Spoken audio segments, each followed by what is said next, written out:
Aristotle was a person who actually challenged the ideas of his own mentor, and he actually did lot of work in ethics and morals and virtues, and that is why Aristotle is still regarded as very relevant nowadays. Excess of everything is bad, and one should always have a middle path, and I think civil servants need to follow this middle path because they have to advise the political masters.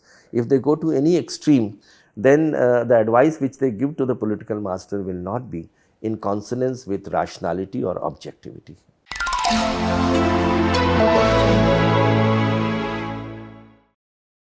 Hello dear aspirants, welcome to this conversational series on moral thinkers. In the present time, if I tell you that one is the jack of all trade and master of none, it basically gives an assumption that the person might be having a lot of superficial knowledge but may not be having in-depth understanding about the thing. But what if I tell you that in the ancient Greek there was one person who was the jack of all trade and even master of many of them? Yes, you got it correctly, it was Aristotle. So to discuss more about the ideas of Aristotle, I am joined by Krishna Mohan sir, who is the retired IAS officer. Welcome sir. Thank you, Vishal. So sir, as we talk about Aristotle, be it politics, be it ethics, be it material ideas, be it any other aspect, so we get the thoughts of Aristotle on them. So what kind of personality was Aristotle in general? So Vishal, Aristotle was a person who actually challenged the ideas of his own mentor. He was very fond of his mentor, that is Plato, but at the same time he critically examined the ideas put forth by Plato, and he did everything in respect of philosophy, and he talked about morals and ethics and natural science, and he was a person who is regarded as the wisest man on earth. And Aristotle was the person who was a mentor of Alexander also, and he was one person who promulgated many theories. So one of the theories was the theories of having an hypothesis.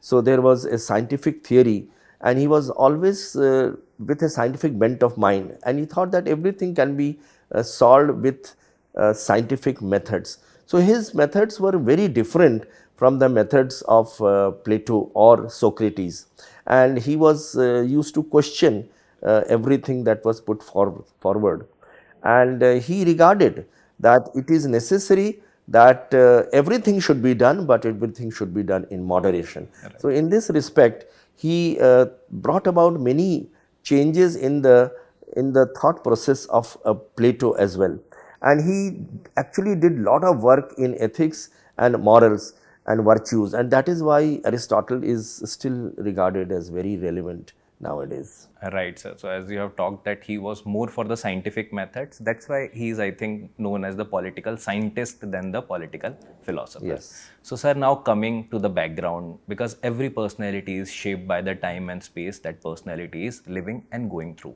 So what was the background and the time and space of Athens at that particular point of time?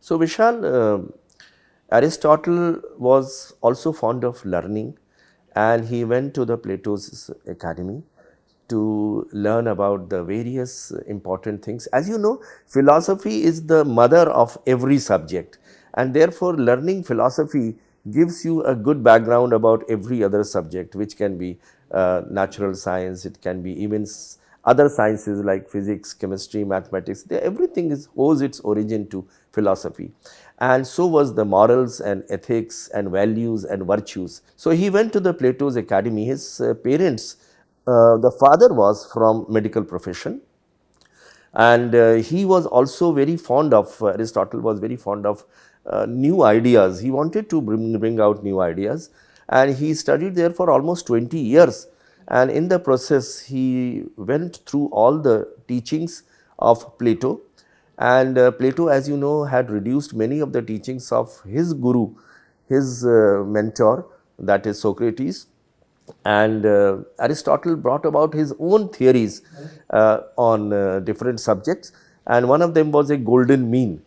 So golden mean theory is still regarded as a very important theory, and the scientific method which he was able to bring about is basically followed even nowadays. And basically the method is that you form a hypothesis and carry out the experiment and see the results. So, sir, I think this was the ideas that the kind of ideas that Aristotle was striving for. But in detail, sir, if I can ask you that what were the major ideas of Aristotle, how and what kind of thought process led to shaping of his ideas? So Aristotle felt that happiness is a virtue and not a feeling. And he said it has to be developed like a virtue. And people should be happy, but developing as a virtue. And he felt that happiness can only be achieved by intermingling, by talking to each other, by living like a community. Only then you can acquire happiness, because ultimately the aim of one's life is to achieve happiness. Just like in a company, the aim is to make profits. So here in the case of life, it is to acquire happiness. So that was, sir, very well summarization of his theory of happiness in general. So, sir, now you have talked regarding the golden mean, and I think in history we have seen a lot of personalities who talked about the golden mean or madhyam mark.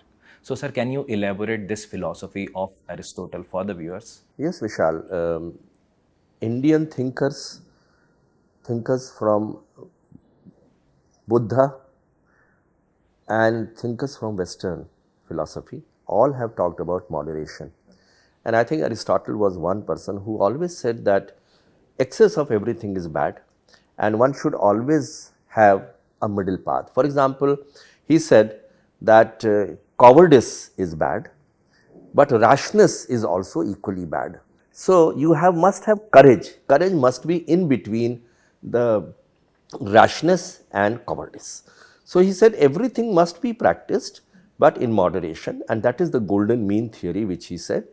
And this has been promulgated and also talked about in great detail by other thinkers also, like Buddha and Rahim and Kabir, and all of them have talked about it. So, and Gandhiji was of course the person who said that everything should be in moderation. So therefore, Aristotle was the golden mean theory of Aristotle basically talked about that the virtues must be acquired in such a way that it is a kind of moderation or a golden mean or a middle path which must be followed. So, for example, as I said that courage is a virtue, but it should be in between the cowardice and the rashness. So would be other virtues as well. And he also said that we must have logic. So logic should explain everything. Again, that is a scientific method, that deductive logic and inductive logic. So he talked about logic and he said we must bring out our thoughts in a logical way, one thought leading to the other thought. So the scientific temper, the golden mean and the logic, these were the three things which were actually brought out by Aristotle, and he based his ideas on these things. And he said human beings are wise people, they must keep on experimenting themselves, and these experiments are done only by these methods, and that is the way to better oneself and improve oneself. Yeah, that was very well summarized, sir, regarding the concept of golden mean in general. So now, sir, if I ask you that is in the present day the ideals of Aristotle are still relevant, where we can see these kind of ideals in general? So Vishal, Aristotle also, like any other great thinker, his ideas are relevant even in modern times. And he talked about moral philosophy, he talked about virtues, and he talked about philosophy in general. And the political thought, the politics should be one which again should be in moderation, and so should be the human action should also be in moderation. And when we see all kinds of extremes which are going on right now in this world, so Aristotle's, I think, thoughts will be a great advice to us to carry out things in such a way that we do not go to any extremes. So one end of the pendulum, we should not go to the extreme ends of the pendulum, we should remain in between.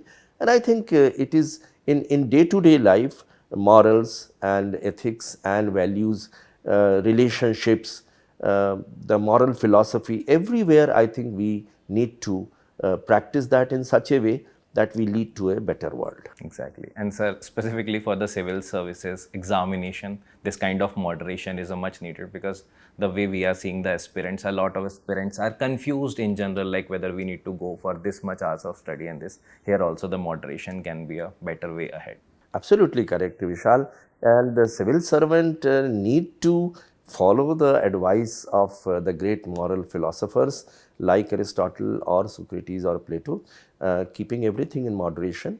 And the success of the civil servants depends upon following the middle path. And I think civil servants need to follow this middle path, because they have to advise the political masters. If they go to any extreme, then the advice which they give to the political master will not be in consonance with rationality or objectivity. Right, sir. So I think that was very well summarization of the thought process and the ideas of the Aristotle as a major Greek philosopher. So thank you very much, sir, for joining us for this particular session. And I think the aspirants might have got a detailed insights regarding the thought process and the moral aspects of Aristotle. Thank you, sir. Thank you very much, Vishal. So with this, we came to an end to this particular conversational video on Aristotle.